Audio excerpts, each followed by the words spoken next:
Thank you, Dan. First of all, let me light up for victory, because, you know, I just use it for a prop, but tonight it's real. No smoking in here, Don.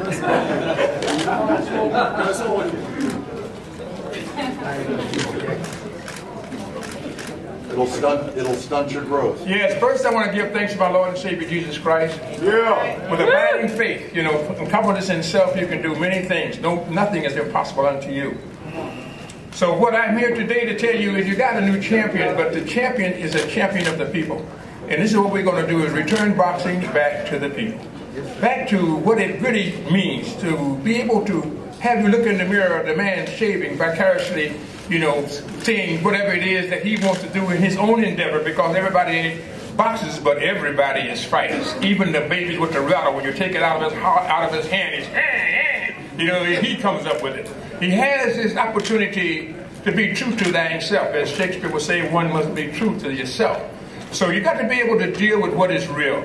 You know, fight for the women's rights and the fights for against the two ghosts that bothers us, the color prejudice and the women's inequality. Both are denied the unalienable rights of life, liberty, and the pursuit of happiness. This is why Muhammad Ali is starting. That's why I brought the flag of Zaire, of the rumble in the jungle. It is now considered the Democratic Republic of the Congo.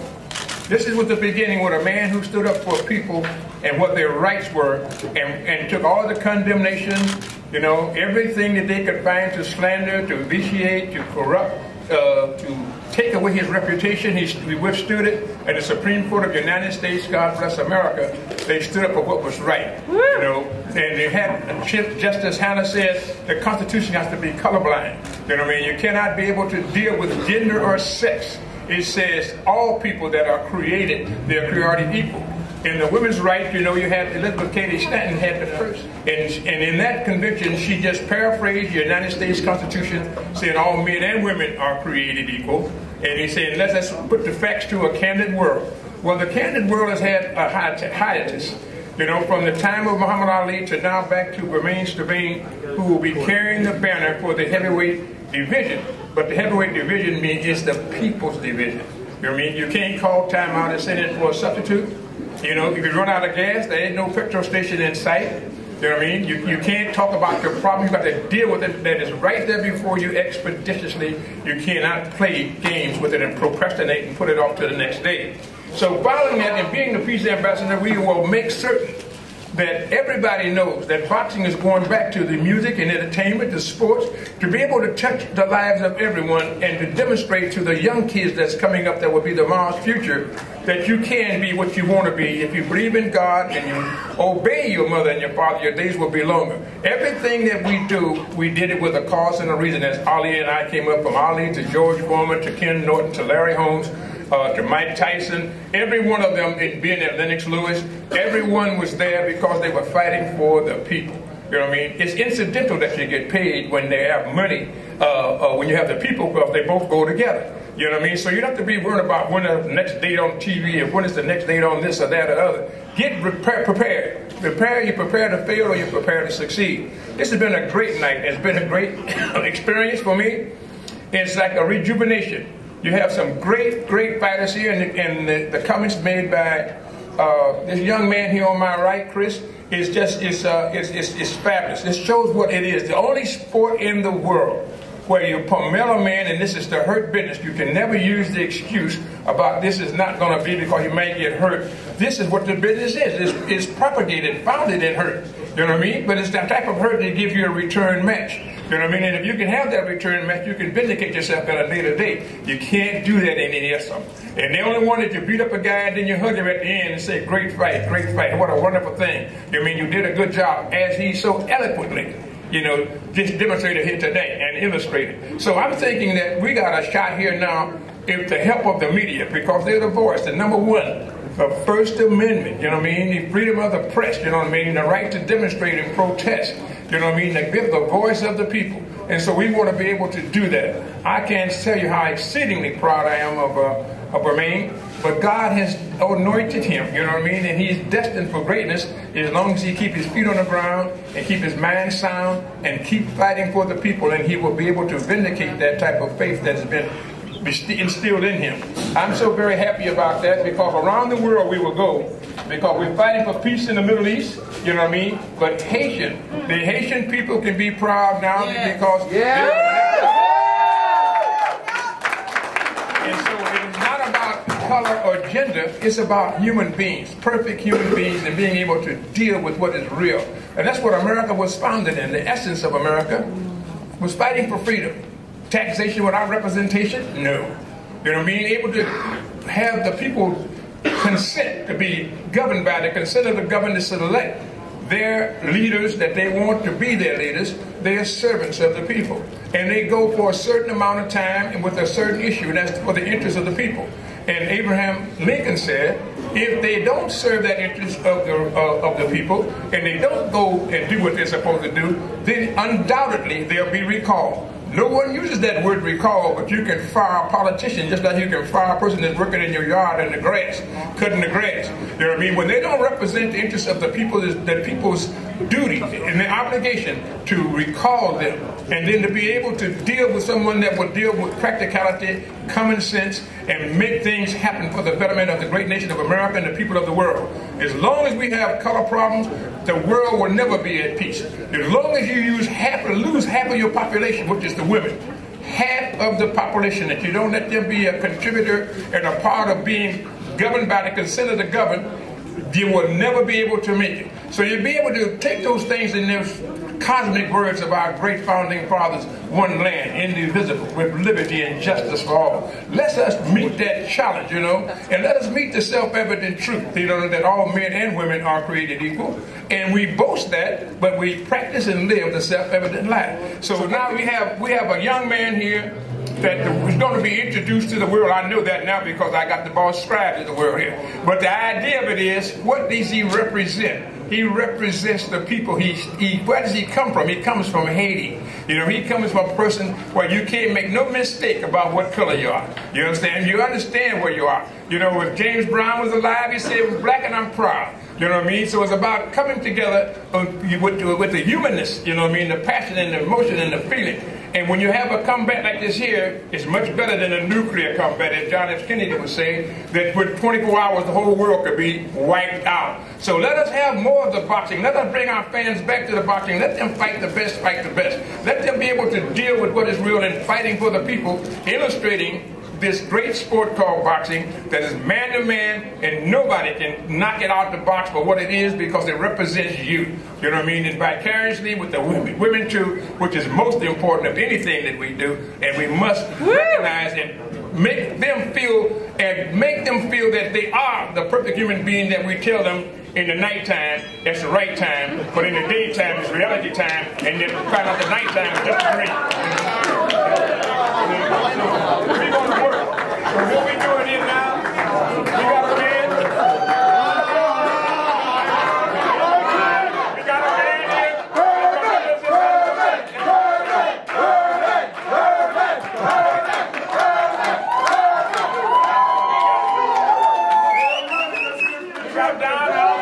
You got Camille.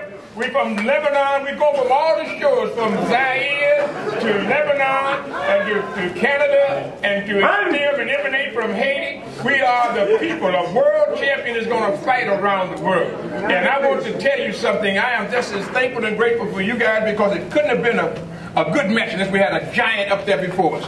You're a fantastic fighter. You came to fight, and you demonstrated that with your agility, your skill, your dexterity, your lateral movement, and your punching power. So I am very proud of you, Chris Arreola.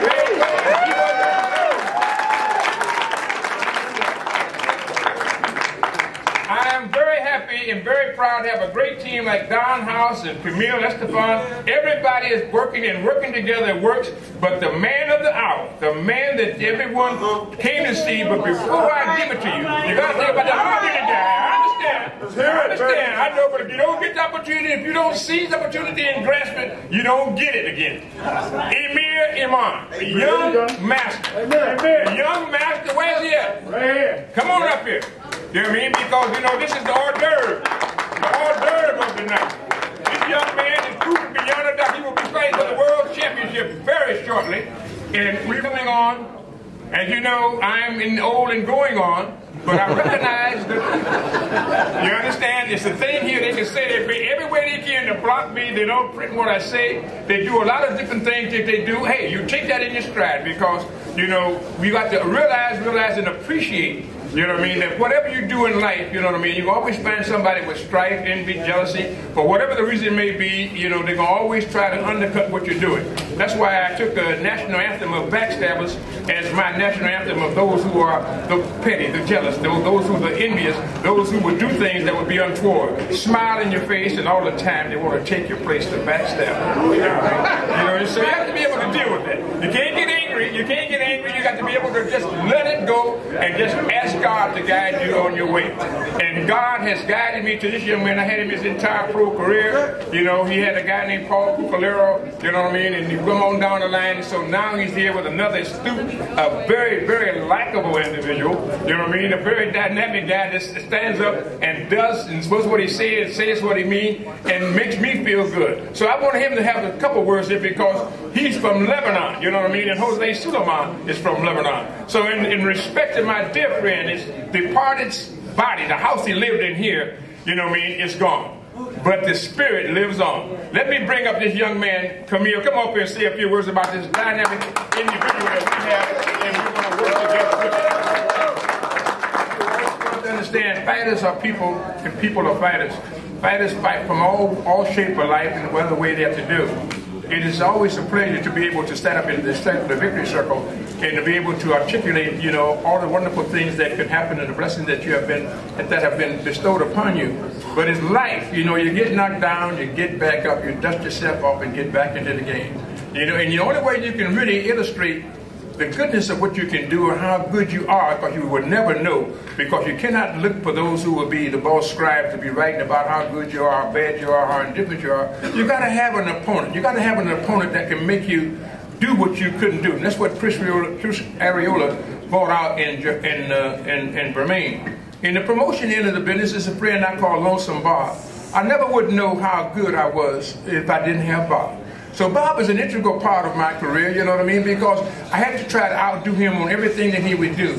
Because he had everything, the complexion to get the protection, Harvard graduate, Kennedy Raider, you know what I mean? And little of nothing, not just black, poor white, everyone, you know, to get caught under the loop of the law, whether the law is right or not, they don't even say one way or the other. All they know is the law, and under that auspices, they do you in, knock you off your farm, take your stuff, rape your family. You can't do nothing, you know what I mean? But St. Thomas Aquinas says an unjust law that's not in tune with God's law is no law at all. You know what I mean? So you have to know when to defy law and when not to defy law, when to stand up and when not to stand up. You know what I mean? So it's a thing here that when you have these things here, Chris brought out in this young man here a new Bermane Stiverne.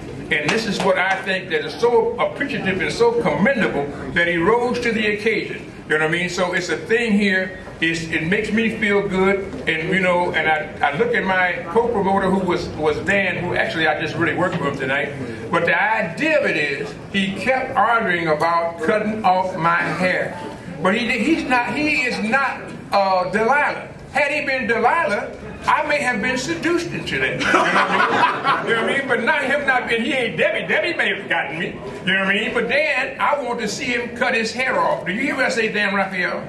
You know what I mean? Because I learned a long time ago that a white man can tell a lie and it's believable. A black man can tell the truth and it's questionable. So we want to make certain that this white man keeps his word. I want his head to be shiny and nice, because that don't take nothing from his brain, but it may take his strength, like they did when they had Delilah to trick Sampson. You know what I mean? But when the end came, Sampson said, put my hands on the two poles, the two pillars that holds up this temple. And then he pushed that temple and the temple came tumbling down. That was God.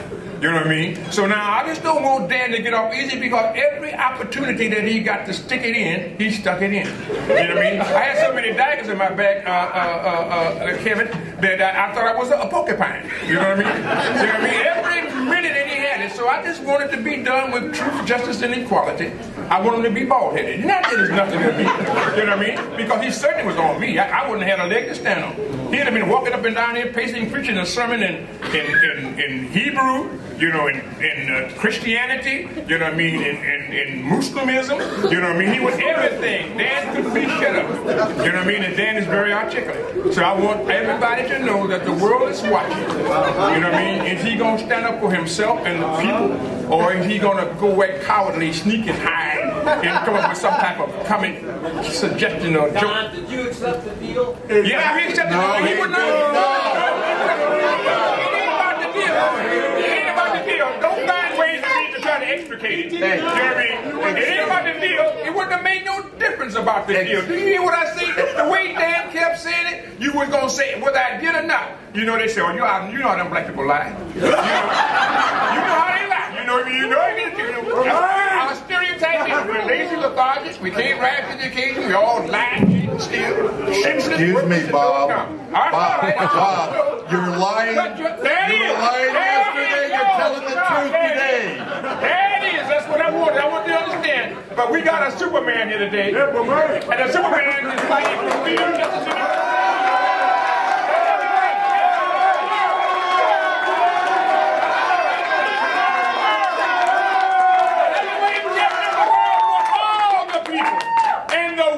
Especially because we got Michelle Patterson here that is working for the women's rights. Next week in the same place here in California, they got a convention. And Bermane and I are going to be at that convention fighting for the inequality of the woman. So he's not just saying, I'm going to do this male chauvinistic and to be dominant. No, he is for the people uplifting, up mobility and elevation.